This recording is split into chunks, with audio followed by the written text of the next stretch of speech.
What's up, everybody, and welcome back to the channel. On this installment, I'm going to discuss the 80,000 miles of driving that I've had on the Audi and my experience with the car so far. So I have actually put this car through the ringer since I bought it, or since I built it, but it's been a pretty decent car.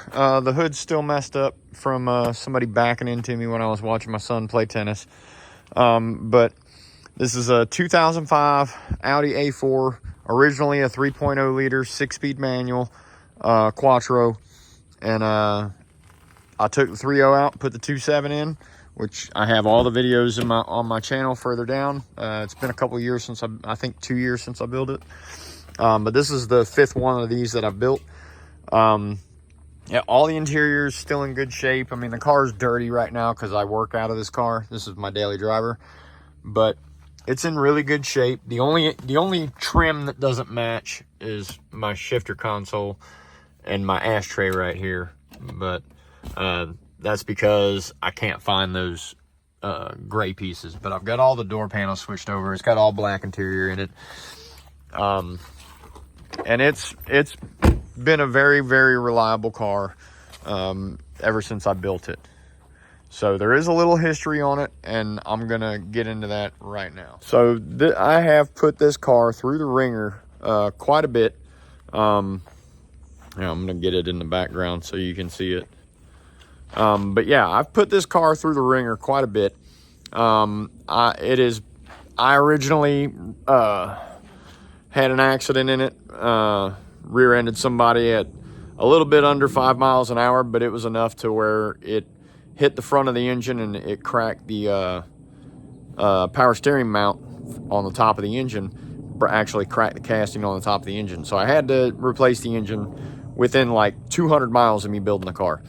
So I put the 99 S4 motor that I bought, another APB block and heads, and I have all that intake and turbos and all that stuff. I bought a whole nother complete engine, swapped it out and put it into the car, and drove it for a while, and then the timing belt broke.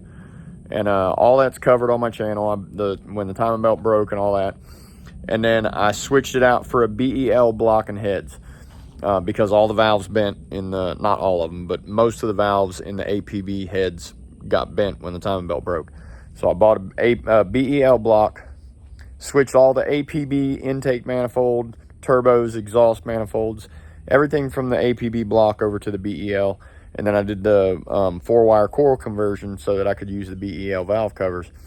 And been running that ever since. And this has been one of the most worry-free vehicles that I've had, other than my blue Quattro. That was it was a 1.8. I got 385,000 miles out of that car before it got totaled.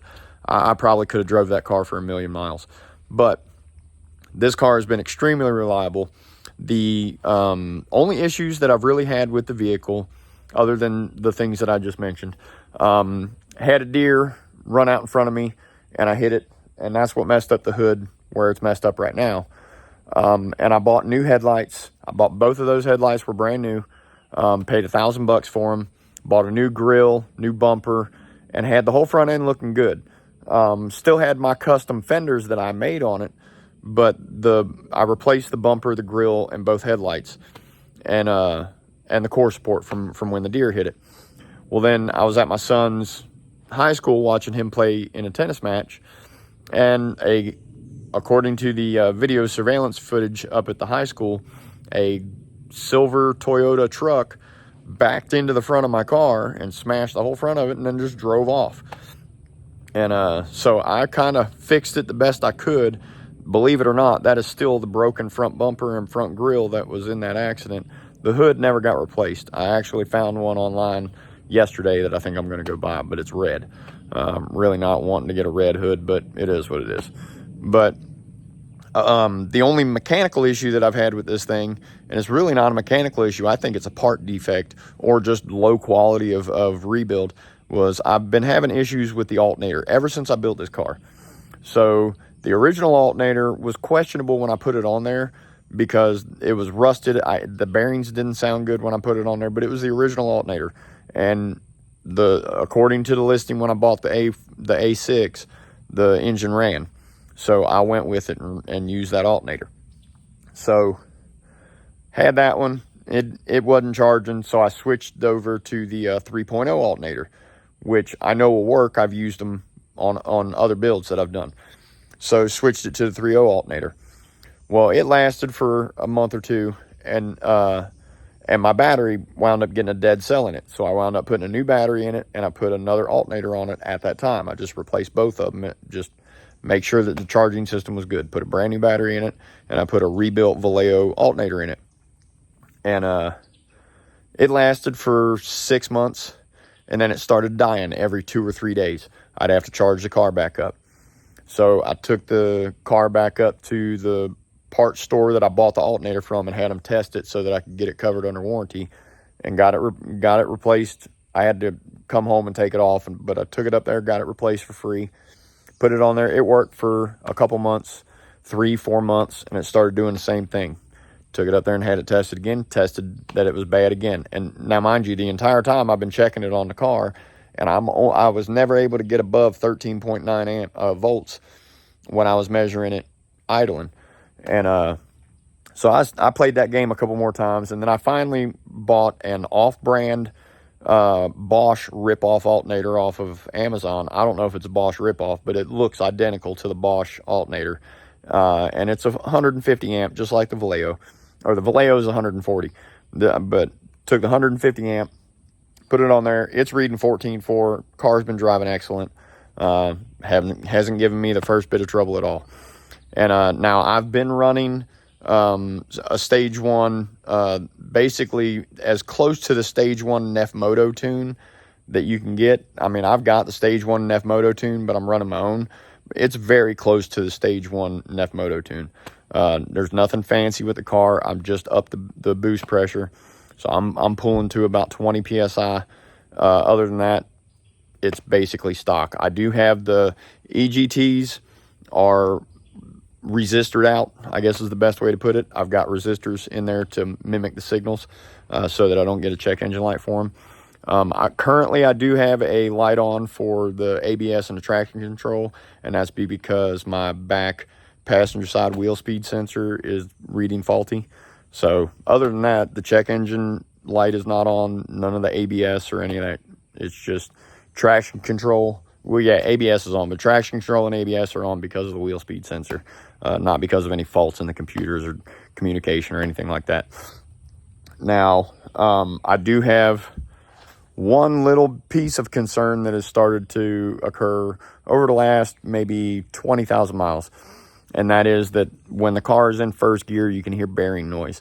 And it's obviously from the transmission, because I can stand and rev the engine with the car in neutral and go slow or fast. It doesn't make the noise. I put it in first gear, it makes the noise.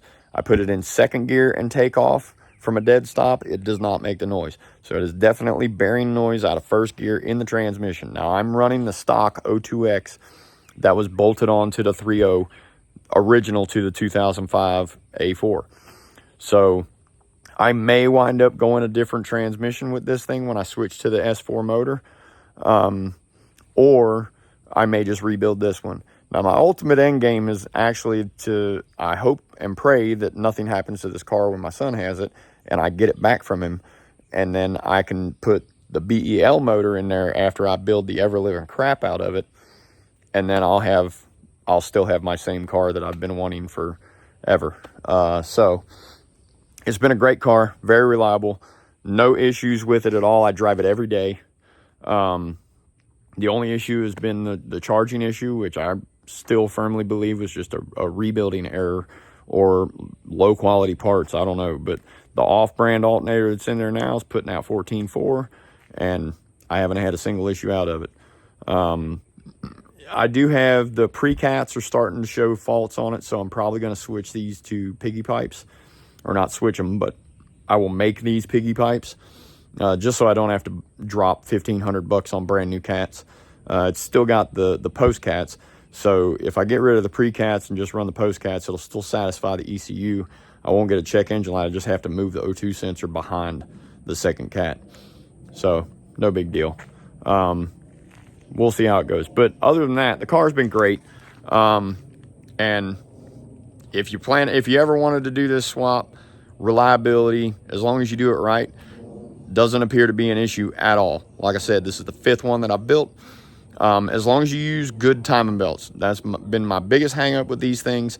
As long as you use a factory Audi 2.7 timing belt, don't buy any off-brand belt. Now they're getting harder to get, but I stay away from the blue belts, in my opinion. I've run those blue belts a couple times, and they are absolutely horrible. Every one of them's broke. The only belts that I've had hang up on these that last the full 80,000 miles between me changing them. Now, you may go longer than that, but I switch them at 80,000 miles. So this one's due. I've actually got my belt ordered, and it should be here this weekend, and then I'll go ahead and do the timing on this one.